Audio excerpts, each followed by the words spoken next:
On ira choper le monde à deux. Coucou, je suis ravie de te retrouver aujourd'hui dans cette nouvelle vidéo pour te parler du livre Ceci est notre postpartum qui a été écrit par Ilana Weisman. Ce livre est publié aux éditions Marabout et il est sorti en janvier 2021 et il comporte 194 pages. Donc à propos d'Ilana. Ilana est née en 1984 en France. Elle est sociologue et militante féministe. Elle est doctorante en sociologie des médias à l'université de Tel Aviv. Elle s'intéresse à la construction identitaire et au militantisme en ligne, ainsi qu'au questionnement féminin. Elle est co-créatrice de la campagne Mon Postpartum. Celui-ci, c'est son premier livre qu'elle nomme Essai. Alors, le résumé de ce livre, c'est un livre qui libère la parole des femmes durant le postpartum. Le postpartum, ça signifie après accouchement, donc dès la naissance de bébé, donc dès la délivrance du placenta. Ilana, elle a à cœur de dénoncer l'invisibilité du postpartum au sein de la société, qui est pourtant une expérience commune à des millions de femmes à travers le monde, et décrypte aussi les origines socio-culturelles qui sont ancrées depuis des années. Elle s'appuie aussi sur de nombreux témoignages qu'elle a pu recevoir sous le hashtag Mon Postpartum, ainsi que sur ses qualités de sociologue. À travers ce livre, elle normalise les réalités du postpartum. Alors, mon avis concernant ce livre. Ce livre m'a été recommandé par la formatrice de ma formation actuelle et il m'intéressait beaucoup parce que je me penche davantage sur le postpartum, sur l'accompagnement des femmes et des hommes durant cette période qui est une période de transition et qui peut parfois être vécue difficilement ou parfois de manière positive. En tout cas, chaque femme et chaque homme le vit différemment et je trouve que le plus important, c'est de pouvoir les accompagner avec des éléments solides et de savoir les orienter vers les professionnels agréés qui vont pouvoir les aider sur tel et tel symptôme, les vécus du moment. Donc ce livre, il est puissant, je trouve, et qu'il regorge de plein d'informations qui vont pouvoir aussi rassurer les femmes en les invitant à libérer les tabous justement liés au postpartum. En tant que femme, durant ces années, on a tendance à négliger ou ne pas du tout écouter nos symptômes, nos besoins lorsqu'on ne va pas bien, etc. Et je trouve que là, il est important de se dire qu'on a autant d'importance à aussi apporter notre vécu, que l'on se sent pas bien, que en fait on ressent ça.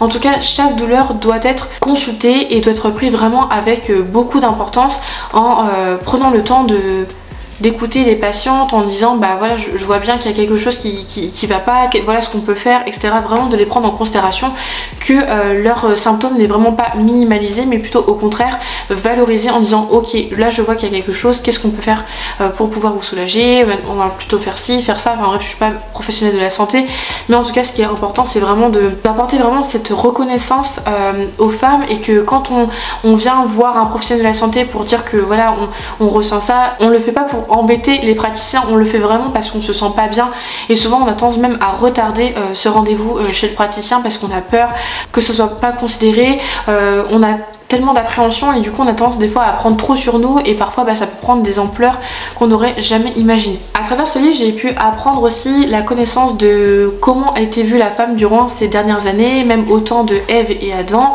de comment est considérée et comment est vue la femme. Je me dis qu'il y a encore un sacré travail à faire, notamment pour arriver à une égalité aussi hommes et femmes. Je pense que ça va prendre du temps mais je trouve qu'il est important aussi de rester sur vraiment une et même base, qu'on ait tous les mêmes besoins par rapport au sexe et que un sexe n'est pas plus faible qu'un autre, enfin voilà, en tout cas chaque personne est différent. Enfin je veux dire vraiment, j'aimerais beaucoup qu'il y ait une égalité par rapport à ça et qu'on arrête en fait de nous considérer vraiment comme le maillon faible parce qu'on ne l'est pas et que en fait chacun est différent, que ce soit hommes et femmes et c'est juste qu'on devrait être respecté à notre juste valeur tout simplement. Je remercie Ilana d'avoir posté cette photo qui vraiment apporte la réalité d'aujourd'hui et que c'est important aussi de mettre des mots sur le postpartum, c'est ça, on vit ça. En fait on devrait vraiment libérer les tabous et je suis vraiment d'accord avec pas mal de ces points de vue parce que en fait en tant que femme on n'ose pas dire que on vit on a des hémorroïdes, on souffre d'une épisiotomie, il y a plein de choses qu'on aborde peu et qui méritent d'être abordées auprès des femmes sans leur faire peur en disant qu'il peut éventuellement arriver ce genre de choses. C'est pas forcé que vous puissiez avoir cette problématique mais ce qu'il faut savoir c'est qu'aujourd'hui il peut y avoir éventuellement toutes ces choses là. Ce qu'il faut retenir c'est que le baby blues il est vraiment très commun et bénin, environ 80 à 90% des femmes vivent un baby blues donc c'est quand même énorme. Et ensuite il y a 20 à 30% des femmes qui peuvent vivre une dépression postpartum. Encore une fois, je ne pose de diagnostic sur personne puisque je ne suis pas professionnelle de la santé, mais pour moi c'est important d'apporter ces informations parce que toutes les femmes n'en ont pas forcément connaissance, ni même les hommes, et sachez que même les hommes peuvent être touchés par une dépression postpartum. D'ailleurs elle touche 5 à 7% des hommes. Pourquoi on n'a pas autant de pourcentage? Parce que très peu de personnes en fait en parlent, et c'est tellement dommage parce que plus on aurait justement des retours d'expérience, plus ça nous permettrait de pouvoir mieux accompagner un grand nombre de personnes. Le postpartum, il n'y a pas vraiment de durée limitée. Souvent on dit le postpartum dure 3 ans, mais en fait on n'a pas suffisamment d'avancée pour savoir à quel moment ça se termine. Il y a sûrement aussi des pics durant le postpartum. D'ailleurs on aborde peu aussi, mais enfin bref, je pourrais en faire un sujet et je pense que ça fera potentiellement, pourquoi pas, le sujet d'une prochaine vidéo sur ma chaîne principale qui est Bébé Bloom. Mais voilà, en fait tous ces sujets là qu'elle aborde dans son livre, en fait ça me tenait très à cœur et ça m'a vraiment permis de me dire de foncer dans ce que je veux entreprendre, dans cet accompagnement que j'ai envie de faire auprès des parents qui sont dans le postpartum. J'ai vraiment envie de les rassurer, de leur dire que oui, il peut y avoir ça, et c'est important d'être bien accompagné. Si un professionnel de santé ne correspond pas à nos valeurs ou à ce qu'on recherche, n'hésitez pas à aller en voir un autre. Enfin vraiment, pour moi c'est hyper important de les rassurer et de dire que oui, il peut se passer ça, mais que ça ce n'est pas correct, ça nécessite un accompagnement, etc. Enfin vraiment de les rassurer, parce que combien de parents que j'ai rencontrés qui se sentent seuls en tant que parents dès que le coparent reprend le travail ou qu'importe, en fait ils se sentent seuls, et j'ai tellement envie de leur apporter ce soutien émotionnel et logistique dans leur quotidien, et c'est pour ça que ce projet va vraiment fleurir petit à petit, et j'ai vraiment envie de leur apporter tout ce dont ils ont besoin, d'avoir une présence au quotidien qui pourra les aider, les rassurer, vraiment les accompagner à répondre à leurs questions. Alors bien sûr j'aurai pas la science infuse parce que je viens tout juste de terminer ma formation, je ne suis pas encore diplômée, mais je vous en informerai quand j'aurai mon diplôme. Mais tout ce que je souhaite dire, c'est que vraiment tout le monde mérite un bon accompagnement pour pouvoir se sentir le mieux possible en fait. Moi je suis pas professionnelle de la santé, je peux juste en fait apporter un soutien émotionnel et logistique, et je trouve ça déjà énorme, et si ça peut vraiment aider de nombreux parents, alors franchement j'en serais la plus honorée. Merci beaucoup d'avoir eu le courage, Ilana, d'en parler dans ce livre, de libérer les tabous de ce qu'on peut vivre en tant que femme durant le postpartum, de prendre le temps en fait de dire bah voilà ce qui se passe et qu'est-ce qu'on peut faire maintenant aujourd'hui pour changer ça, changer ces visions des choses, et se dire que ça c'est pas correct. Enfin je sais qu'on ne pourra pas refaire le monde et j'essaie vraiment de m'incorporer ça, mais j'essaie de me dire que par rapport à des livres comme celui-ci qu'elle a pu écrire, j'espère vraiment que ça va pouvoir être un support sur lequel on pourra se poser et de dire là il est grand temps de changer les mentalités et la vision des choses.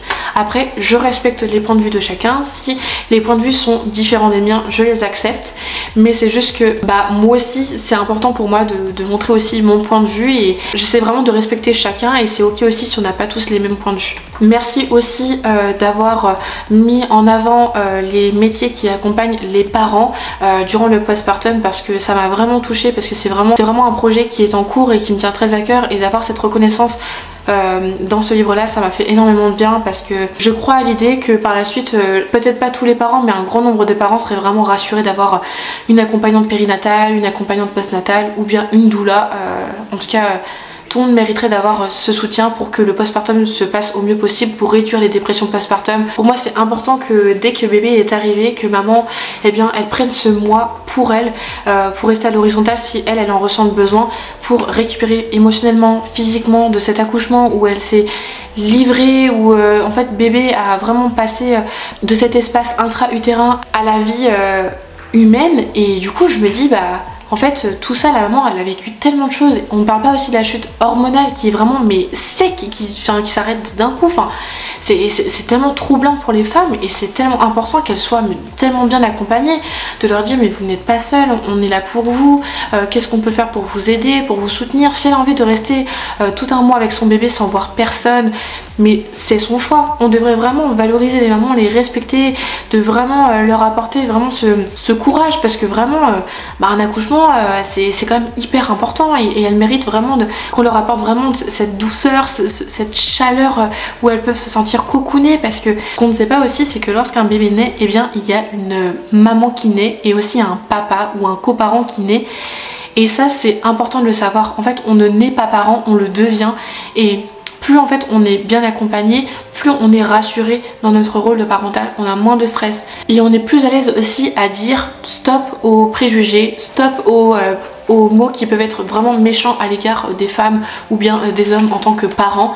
Donc en fait, ce que je veux dire, c'est que chaque parent en fait mérite d'être choyé. Pareil, on ne parle pas assez de la place du coparent, en fait, qui lui aussi est tellement laissé à l'abandon. Et c'est vraiment, là franchement, je pèse mes mots là-dessus parce qu'ils sont tellement laissés à l'abandon, ils savent pas comment soulager leur conjointe, ils savent pas comment en fait ils peuvent la soutenir dans l'allaitement, l'aider au quotidien, et je me dis mais il y a tellement des sujets à offrir pour pouvoir les aider. D'ailleurs il y a de nombreux podcasts qui sont réalisés par rapport à ça, qui permettent vraiment de rassurer un grand nombre de parents.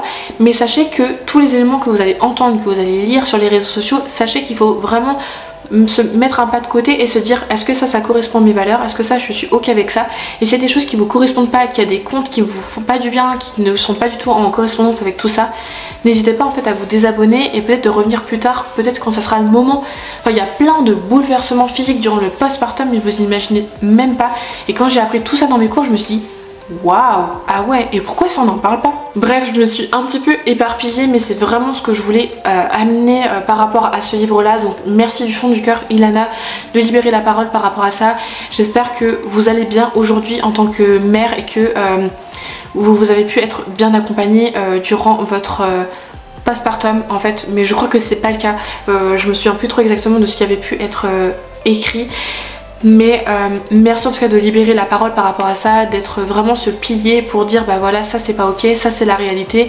Et de cette photo en fait qui m'a vraiment touchée parce que en fait je me suis dit mais c'est la réalité et en fait ça reste un corps, le corps de la femme il a été abîmé et il est important en fait de le récompenser et de le soigner avec beaucoup d'amour et de chaleur. Donc en fait je crois que j'ai pas d'autres mots à part dire merci pour d'avoir montré en fait ça. Et je sais pas si vous tomberez sur cette vidéo, enfin peut-être pas, mais merci du fond du cœur parce que ça fait vraiment du bien. Et franchement bah je suis pas étonnée de voir que de nombreuses femmes se sont reconnues dans votre témoignage par rapport à votre photo. Et en fait ça devrait être normal de livrer ça. Et pareil, vous abordiez un sujet qui était très intéressant, que je voulais rebondir là-dessus, notamment par rapport à une marque qui prône les soins dédiés aux femmes, je crois, par rapport à l'hygiène. Pourquoi, c'est vrai que dans les pubs, pourquoi on voit des liquides bleus sur une serviette hygiénique alors que le sang c'est rouge? Pourquoi en fait on montre pas ça, tout ça, comment appliquer un tampon, comment tout ça, pourquoi il n'y a rien en fait qui permette de pouvoir bien accompagner les femmes par rapport à ça. Enfin vraiment je trouve qu'il y a encore plein de choses à faire et franchement je vous rejoins sur plein d'idées où je me suis dit mais c'est fou, on a encore un sacré travail à faire. Donc bon je me dis c'est déjà un bon départ de pouvoir aborder tout ça et surtout d'avoir remis en place tous ces éléments qui ont été ancrés dans les mœurs, dans les têtes de beaucoup de monde en fait durant ces dernières années et qui sont encore en 2024 aujourd'hui présente. Et je me dis il y a encore un sacré travail à faire et j'espère vraiment que ça va changer comme j'ai pu vous l'expliquer. Merci du fond du cœur d'avoir libéré cette parole autour du postpartum. D'ailleurs si ça vous intéresse et que vous êtes friand des podcasts, je viens de sortir mon podcast qui s'appelle Ma bulle de douceur. Je vous mettrai le lien en barre d'informations si vous souhaitez aller le découvrir. J'ai mis vraiment tout mon cœur parce que je recense des témoignages de parents, de futurs parents durant la grossesse, la maternité, l'accouchement, le postpartum, mais également je reçois des professionnels de la santé, du bien-être, de la petite enfance et également des créateurs et créatrices françaises qui réalisent des confections vraiment magnifiques autour de la parentalité. Bref, comme tu peux le voir, je suis très friande d'accompagner au mieux les parents. Et puis si tu souhaites en savoir plus par rapport à la parentalité et que tu souhaites vraiment être bien accompagné, je t'invite à aller rejoindre ma chaîne YouTube principale qui s'appelle Bébé Blue. D'ailleurs si ce livre t'intéresse, il est au prix de 17,90 €. Merci énormément d'avoir regardé ma vidéo et de m'avoir écouté avec beaucoup d'attention parce que pour moi c'était important de libérer la parole là aussi sur ce livre qui m'a beaucoup plu. N'hésite pas à m'écrire dans les commentaires ce que tu penses de ce livre et si tu as d'autres livres à me proposer, je serais ravie de les lire et pourquoi pas de les partager dans une prochaine vidéo. Et puis moi je te dis à très bientôt et surtout prends soin de toi. Est-ce qu'on va faire ce qu'on a dit? Est-ce qu'on va s'en rapprocher? Tout ce qu'on veut faire dans la vie